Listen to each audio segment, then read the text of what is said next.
बहुत बहुत शुक्रिया हमारे साथ जुड़ने के लिए। आगे बढ़ेंगे, आगे देखेंगे आस्था का महाकुंभ।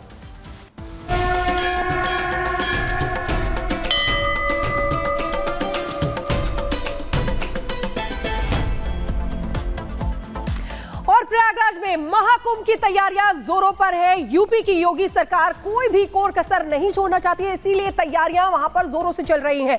और इस बार की अगर बात करें तो देखिए 10 करोड़ श्रद्धालुओं के आने की संभावना जताई जा रही है, जिसके लिए सरकार की तरफ से ऐसे बंदोबस्त किए जा रहे हैं कि इस दौरान श्रद्धालुओं को और संतों को किसी भी तरह की कोई भी दिक्कत का सामना ना करना पड़े।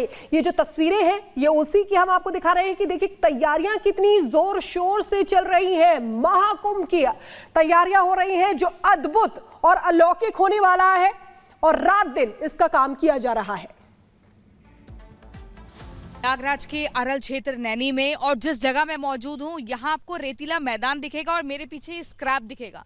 दरअसल ये जो स्क्रैप है वो लोहे का है। आप देखेंगे कैसा आपको ये पूरा एकदम लगेगा वेस्ट मटेरियल है, कबाड़ का सामान है, लेकिन इससे जो बनाने की यहाँ पर तैयारी हो रही है उसे सुनकर जानकर आप चौंक जाएंगे, हैरान हो जाएंगे। मैं आपको तस्वीर दिखाऊंगी। पहले आप इस पूरे स्क्रैप को, इस वेस्ट मटेरियल को ध्यान से देख लीजिए, जिसमें लोहे की रॉड है, इसके अलावा ट्रक का टायर है, यहाँ पर देखिए टीन शेड है और अलग अलग आपको लोहे की जालियां दिख जाएंगी। कुल मिलाकर जो लोहे का है ना वही पूरा सामान है। आप संजीव जी इधर आ जाइए, थोड़ा सा हम आगे दिखाते हैं। यहाँ पर अब आप देखेंगे पूरा स्क्रैप आपको दिख रहा है। अब इनसे इस मैदान को आप दूर तक देखेंगे, यहाँ पर थीम पार्क बनाया जा रहा है, शिवालय थीम पार्क, यानी कि 12 ज्योतिर्लिंग जो मंदिर है वो यहाँ पर तैयार किए जाएंगे। इसके अलावा कैलाश पर्वत यहाँ पर दिखाया जाएगा और बहुत कुछ है। उसकी जो डेडलाइन है वो 15 दिसंबर है, उससे पहले पहले तैयार होना है। और जो यूपी सरकार का जो पर्यटन विभाग है, सीधे तौर पर यहाँ पर 17 करोड़ का जो बजट है वो पास किया गया है। मेरे साथ इस वक्त सचिन जी मौजूद हैं जो कि प्रोजेक्ट मैनेजर हैं। सचिन जी बताइए क्या क्या है शिवालय में? एक तो 12 ज्योतिर्लिंग हो गए और उसके अलावा मैम यहाँ पे ये पूरा वेस्ट टू वंडर थीम है और टोटल 22 मॉन्यूमेंट है। इसमें से 12 ज्योतिर्लिंग है और इस नंदी है, समुद्र मंथन है, फिर और भी काफ़ी सारे मॉन्यूमेंट है। लाइक यहाँ पर ये क्या बनाया जा रहा है? मैम ये कैलाश का स्ट्रक्चर है, ये टोटल कैलाश का स्ट्रक्चर है ये। और काफ़ी सारे वहाँ पे आप टोटल भी देख सकते हो। टोटल के ऊपर जो समुद्र मंथन का स्ट्रक्चर है वो काफ़ी सारे स्ट्रक्चर है। एंट्री होते हुए समुद्र मंथन है, देन नंदी है। यहाँ पर जो स्ट्रक्चर है, मंदिरों का स्ट्रक्चर तैयार किया जा रहा है, if I am not wrong. हाँ, आइए चलते हैं हम आगे थोड़ा सा। और संजीव जी आप तस्वीरें दिखाते रहिए। ये देखिए कैसे यहाँ पर ये पूरे अलग अलग स्ट्रक्चर अभी तैयार किए गए हैं, पूरी तरह से तैयार नहीं हुए हैं, कंस्ट्रक्शन चल रहा है। बुलडोजर आपको दिख रहा है, ईंटें दिख रही हैं, इसके अलावा जो सामान चाहिए। अच्छा, इसमें हम देख रहे हैं जो वेस्ट मटेरियल है उसके अलावा और क्या इस्तेमाल हो रहा है? मैम हमें जैसे वेस्ट मटेरियल में लेज़र कटिंग हुआ, गियर पार्ट्स हो गए, क्लच प्लेट्स हो गए, एक्सेट्रा एक्सेट्रा, आप जो भी हमें आप वेस्ट मटेरियल दे दो, और वो पूरे आयरन के होने चाहिए मैम। तो ये सभी वेस्ट मटेरियल हमारे बहुत काम की चीज़ें हैं। यस, पूरा जो वेस्ट मटेरियल है आयरन का वही इस्तेमाल होगा। क्योंकि जिसपे हम वेल्डिंग करते हैं तो आयरन पे ही वेल्डिंग हो सकता है, वुड पे हो नहीं सकता है।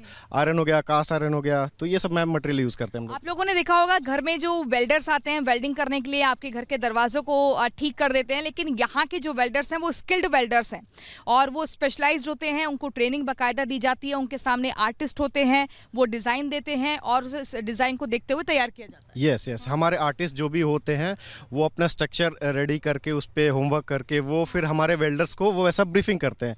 ये क्या बन रहा है यहाँ पर? हम देख रहे हैं ये काफी सारा, ये वाटर बॉडी है। अगर आप इसको ऊपर आप से देखोगे तो ये आपको पूरा इंडिया का नक्शा दिखेगा मैम। और इसमें प्रपोजल है कि इसमें पूरा मतलब ये वाटर बॉडी में बोटिंग का भी वो प्रपोजल है, इसमें लोग बोटिंग भी कर पाएंगे, यानी कि यहाँ पर बोटिंग कर पाएंगे। हाँ। और ऊपर से अगर देखेंगे तो ये पूरा आपको पूरा जितना खुदा हुआ वो ये बॉडी है मैम, ये पूरा नक्शा दिखेगा, पूरा इंडिया का नक्शा दिखेगा। क्या क्या दिखेगा मुख्य तौर पर? मैम पूरे 12 ज्योतिर्लिंग दिखेंगे आपको, फिर उसमें जो भी स्ट्रक्चर है हमारे वो दिखेंगे, लोग बोटिंग करेंगे, फिर अपने का फूड पार्क भी है और भी काफ़ी सारी चीज़ें, ओपन थिएटर भी है, जैसे सब फूड पार्क की व्यवस्था है। तो उसमें लोगों को क्या खाने को मिलेगा? मैम जो भी, अब एक्चुअली हमने तो डिसाइड अभी ये किया नहीं है, बट जो भी जनरली एक जो पार्क में एक फूड कोर्ट होता है तो हम वो सभी चीज़ें रखेंगे। अच्छा, आप टर्टल का जिक्र कर रहे थे, यानी कि कछुए का, वो मुझे लग रहा है कि यहाँ पर अभी आधा अधूरा बनकर तैयार है।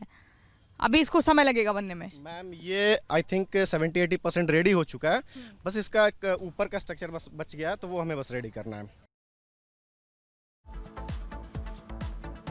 तो प्रयागराज महाकुंभ मेला को लेकर देखिए क्या कुछ तैयारियां, कब से मेला की शुरुआत होगी ये भी आपको बता रहे हैं। महाकुंभ मेला 13 जनवरी से 26 फरवरी तक ये चलेगा। खास इंतजाम वहां पर किए गए। 10 करोड़ से ज्यादा श्रद्धालुओं के स्नान का अनुमान है। प्रयागराज की आबादी सोचिए उन दिनों में क्या होगी।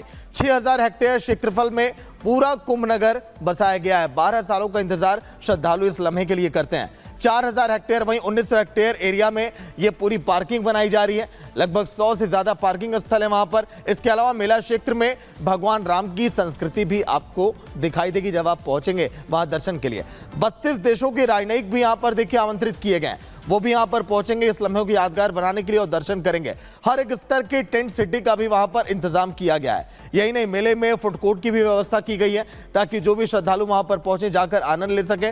इसके साथ ही साथ महाकुंभ मेला जिन लोगों ने इंतजार किया 12 सालों के बाद, क्योंकि कुंभ, अर्धकुंभ और उसके बाद आता है महाकुंभ, इसलिए इस बार इस महाकुंभ को और भी ज्यादा यादगार और खास बनाया गया है। योगी सरकार ने भी इसके लिए खास तैयारियां और इंतजाम किए हैं।